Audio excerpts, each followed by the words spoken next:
some game previews to get to. Let's start it off. We'll kick it off with an AFC West rivalry. This is a desperation game for the Raiders and Chiefs, a 1 p.m. Eastern time kick. Both these teams struggled through this season. I don't know if anybody's struggling as much as the Chiefs right now. Looking at this matchup, who's your player to watch? It's funny, when I'm looking at this matchup, in most instances, you talk about the quarterback, Derek Carr, you talk about Marshawn Lynch, or one of the talented wide receivers, Michael Crabtree and Amari Cooper. But I think the guy to watch in this game is Cordero Patterson. Ooh. And the reason he is someone that you have to watch in this game is his ability to impact the game, not only as a receiver, because he's had more opportunities of late. We've seen him make some plays, but his ability to make a big play in the kicking game. This is a team that needs a jolt. They need some juice. They need some energy. He can deliver that as a returner. I would expect him to have plenty of opportunities to make things happen, and look for him to get his hands on the ball on a gadget or two to kind of flip the field on a reverse or exotic trick play. I'm with you on that. And I guess along similar lines, I want to see Tyreek Hill again have a big impact on offense. We know he's always going to be a danger when he's back receiving a kick or a punt, but he got 9 targets from Alex Smith against the Jets. I think you need more than that. I don't think you can settle for less, because I feel like this offense is so much better when they're going at Tyreek, even if it's not for the long ball, because he can take the 10 and turn it into 60. And I think just the more you keep going to him, the more opportunity you give yourself for him to take one and turn it into an explosive play. I think the thing that we saw last week with Matt Nagy taking over is the Kansas City Chiefs now are focused on players, not plays. They're focused on getting the ball to their best players, finding a way to allow those players to make enough plays to put points on the board. We saw them score over 30 points. First time we've seen them kind of play with the same kind of video game level production that we had seen at the beginning of the year. Tyreek Hill does have to have, I would think, anywhere from 12 to 15 targets. He needs to touch the ball, bubble screens, jet sweeps, all of those things that are designed to allow him to showcase his athleticism and explosiveness. They have to feed him and Travis Kelce. It's a 10-87 game. Those guys need to be featured prominently in the game plan. Always. On Sunday against the Jets was his 10th TD of 50-plus yards. That's the most in the league since 2016. Who you got winning? I'm going to go with the Kansas City Chiefs. I think this is a desperation. This is a desperation game. It is a playoff game. I think they bring the level of urgency. At home, they know they have to get it done. They cannot fall behind to the L.A. Chargers and the Oakland Raiders. They have to win this one. I think it's a must win. I think it's a playoff game for them. I'm going to go on the other side with the Raiders, because I think for so much of this season we've been talking about how do the Chiefs find someone to cover somebody outside of Marcus Peters, right? Who's been the other guy to take a receiver away? They went out and signed Darrelle Revis. Revis Island. Revis Island. We're back. Come on, it's first but game back. Now Marcus Peters is gone, suspended for a week. So, with Crabtree coming back, Cooper, I think, still a little questionable. But just with Crab back, I think he feasts. And this is a day for Derek Carr to go off on that. Wow. Give it to me, man. Give me the Raiders. Revis Island. No reverence for Revis Island. No, man, we're not making a return flight. Wow. All right, let's move it along to the Vikings and Panthers, a marquee NFC matchup here. This is a 1 p.m. Eastern time kick in Charlotte. Buck, who are you looking for here? Hey, it's a week-to-week league, so I'm going to keep my eye affixed to the quarterback position in Minnesota. Case Keenum. Yes. I'm looking at you, Case. Case, I need to see you show up. There's a seat, and it's getting warm. I want to make sure that you continue to play at a high level. He has been outstanding. You can't argue or dispute anything that he's done for the Minnesota Vikings. Even though you feel like he's on a magic carpet ride, I still want to see a level of consistency. Last week, they get a lot of credit and praise, but they only scored 14 points. Yeah, he missed one or two. He missed a couple. You wondering if he's going to come back to earth. Is he going to be the Case Keenum that we've always seen? As long as he's playing well and not turning the ball over, he deserves to be the QB1. But like Mike Zimmer, I got my eye on you, Case. All right. My eye on you. All right. So this is a good one here. And for the Panthers, look, I struggled a little bit against the Saints down in the Superdome a week ago, but Devin Funchess is a guy that I'm excited to see this week, because he was a guy that was thrust into the spotlight when they traded Kelvin Benjamin back in week 9? Early in the season they got rid of him right before the trade deadline. Right before the deadline, and since then he's doubled his receiving yards per game. I mean, he's closing in on the 90-yard a game mark, but this is going to be his toughest test yet, because Xavier Rhodes is not going to follow him. All roads closed, but. Yes, it's going to be tough to navigate. I mean, Julio Jones had trouble getting free against not just Xavier Rhodes, but this Viking secondary in general. Greg Olsen practicing this week could make a difference. But this is a game for Funchess to say, look, I'm a legit wide receiver one if I can have a big game against this Vikings secondary. So, no, I'm not going Carolina. You're not? I'm not. No. No, and I'm not either. I'm going with the Minnesota Vikings, and I'm going some of the reasons that you listed.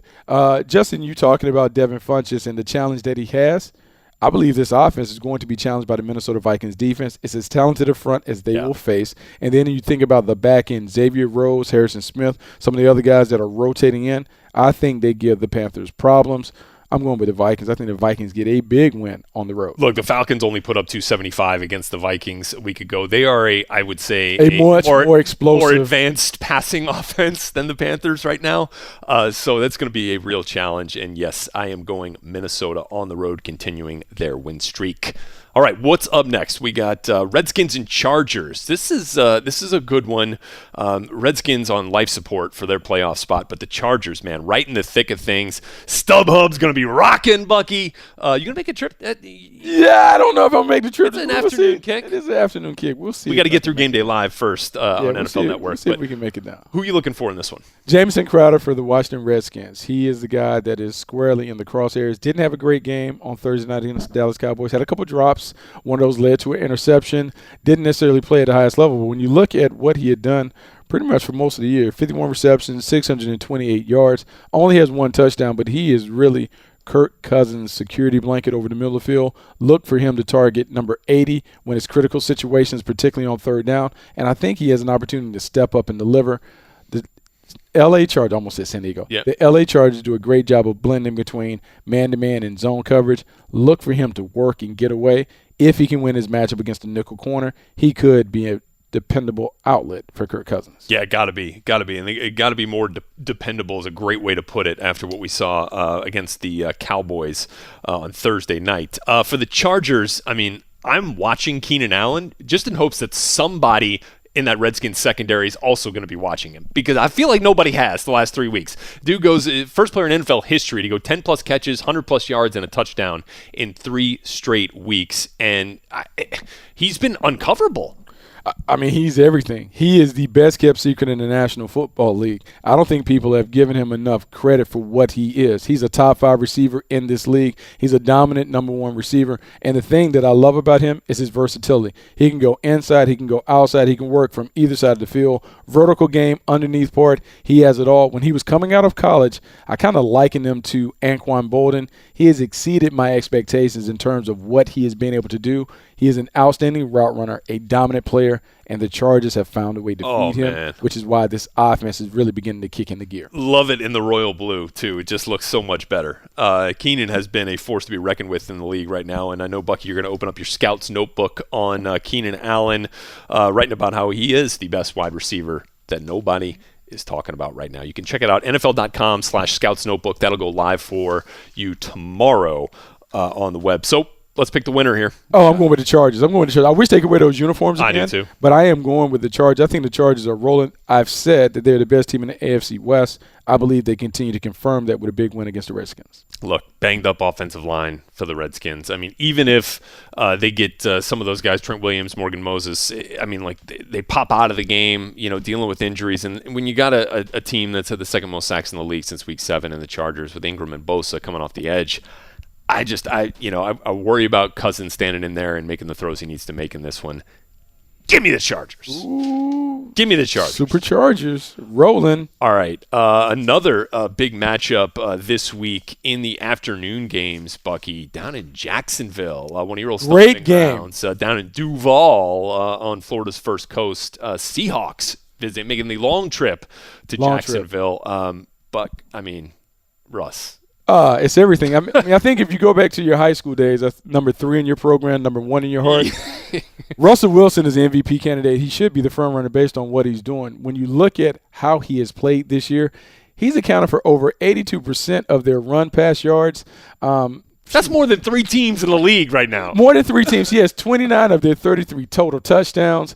He is playing at an outstanding rate. And then it's money time in the fourth quarter. Mm-hmm. No one is doing it better than him. He has 15 fourth-quarter touchdown passes, only 1 interception, passer rating over 134, best in the league. he is getting it done. When you think about what the most valuable player is supposed to be, I don't think you can make the argument that there's anyone that is more valuable to their team than Russell Wilson. He needs to play like an MVP because their defense in Saxonville, legitimate. Now, but that's one of my questions for you because obviously the game plan begins and ends with trying to defend Russell Wilson if you're this Jaguars defense. And yes, they have been rushing the passer like no other this season. But do you have to rush? Do you have to rush a little different this week with Russ back there? I think so, and I think the reason why is because the Seattle Seahawks have done something that's very, very clever from a schematic standpoint. They are running a lot of empty formation, meaning no backs in the backfield, 5 eligible receivers. Normally it's 3 to a side, 2 on the other side. They're opening up the passing lanes. And what empty formation does for the defense, it makes you really have to make a decision. Do I want to blitz the formation or do I want to start back in coverage? Stuff up too, yeah. Now, when either decision that you make against Russell Wilson is a bad one, because if you elect to blitz him and you don't get home, his elusiveness and athleticism leads to big plays when he breaks contain against man coverage. If you sit back in zone, there are these huge running lanes that he can elect to take off from. And so for the Jacksonville Jaguars, that front four has to be on their P's and Q's to maybe mush rush this week. Don't go past the depth of the pocket. Make him sit in the pocket and throw, much like some teams did against Tyrod Taylor and the Buffalo Bills. That's a good point. And especially when you get to that second level for the Jaguars, it certainly helps to have the athletic linebacking core like Myles Jack. Telvin Smith missed last week. I think getting a little better this week. So, I mean, a guy like Myles Jack is going to be big in this one. I don't know how much they're going to try to shadow Russ this week, but to be able to contain him when he gets past that first level is going to be crucial. And Myles is having a pretty darn good year right now. So is Telvin Smith. I mean, he's having a great year. I think here's the thing about the Jacksonville Jaguars and the Seattle Seahawks. I think they're mirrors of one another, particularly when you look at their defenses. Jacksonville is the young version of Seattle in the Legion of Boom and the way that they were to play, the athleticism, the togetherness, the way they lock people down on the outside. This is going to be a huge challenge for Russell Wilson because he's going to see some young, hungry defenders. Yeah. And it's a statement game in Duval. And so because of that, I should have worn my Jacksonville Jaguars. Get the teal out, baby. I think Saxonville makes a statement to the league that they're for real. I think they beat the Seattle Seahawks because they need this to kind of confirm their status. And if Blake Bortles can have a good game against the Legion of Boom, even though it's a different version, I think it'll go a long way to building confidence that they can make a run in the postseason. I think we're seeing eye to eye here, but the thing that gave me some pause is I went back and looked at Jacksonville's schedule. The defense has been playing so good, they've made offenses look bad. But they haven't played a big-time quarterback yet. They have not played. I mean, they did, and they lost in Week 7, and it was to the LA Rams. That was by far the best offense they've played this year. True. Lost 27-17. This is a different kind of offense. Different kind of offense. That LA Rams offense was a little more balanced because Ty Gurley could get loose. Yep. Seattle plays into the hands because they're one-dimensional. It's going to be a great game. It's a statement game for both teams because we saw Seattle knock off the Philadelphia Eagles, and many of us didn't think that they could do that. Yep. Now they come back and go back-to-back. One right there, though. Bucky picked him. Buck did? I mean, a long time ago. What? Don't worry about it. I did. That was last week. I'm on to the next week. I'm focused. I'm doing a Jeremy Pruitt thing. Thomas. I am with you, though. I think the pools are going to be rocking over there in Jacksonville, and I think the Jaguars are going to get it done and prove to the league this week that they are for real. And look, they got to have it to keep pace with the Titans atop the AFC. Got to do it.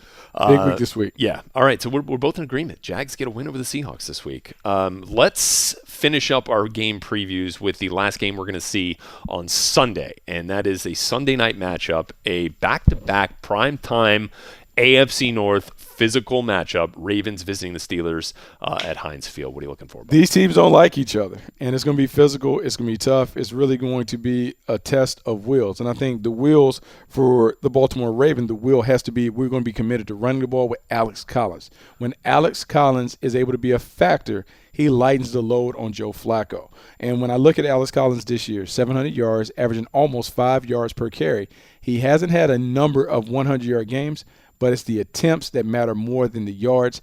If he's able to get anywhere from 18 to 20 attempts, it changes the way the Steelers will have to defend the Baltimore Ravens in the passing game. I believe they find a way to get him the attempts, and it gives them the best opportunity to win against what I think is a very, very good Steelers team that's kind of coming into their own.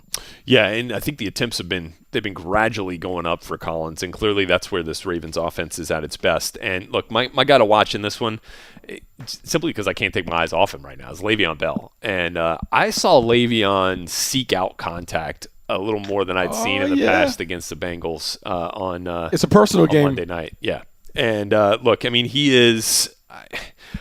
I go back and forth with the argument who's more valuable to the Steelers offense, is it Antonio Brown or Le'Veon Bell? It's a tough argument to have, but Bell against the Ravens has had a knack for the 100-yard game. I think 5 of his last 8 against Baltimore has gone for over 100. You go back to their Week 4 matchup, he was the reason they got the dub, went for 186 total yards. He's touched it more than anybody in the league this year. I think it's not even close, 336 touches.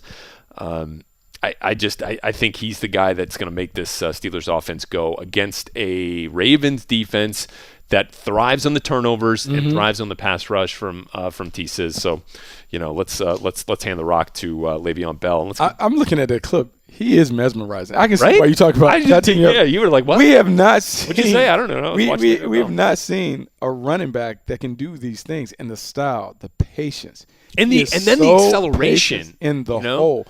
I've never seen a guy that I scouted as a prospect that has changed his game as much as I've seen Le'Veon Bell. I loved him coming out of college. I likened him to Steven Jackson when he was at Michigan State, but he was 240 pounds. That was bigger. We're now looking at a lighter version, a guy that can catch the ball out the backfield. He can run. He has a very deliberate but productive style. He has changed the game in terms of what he is, and I know we knocked him in the offseason when he said, I'm a RB1 but a second wide receiver. Yeah. He might be that. He is outstanding. And because he's so outstanding, I believe regardless of whether Antonio Brown's able to play at a high level or not, that is enough to put the Steelers over top. I got the Steelers in this one. Yeah, I'm with you on this one. I think Pittsburgh stays clean in the division this week. They moved to 5-0 against AFC North opponents. They've been really good in the division this year at home. Give me the Steelers.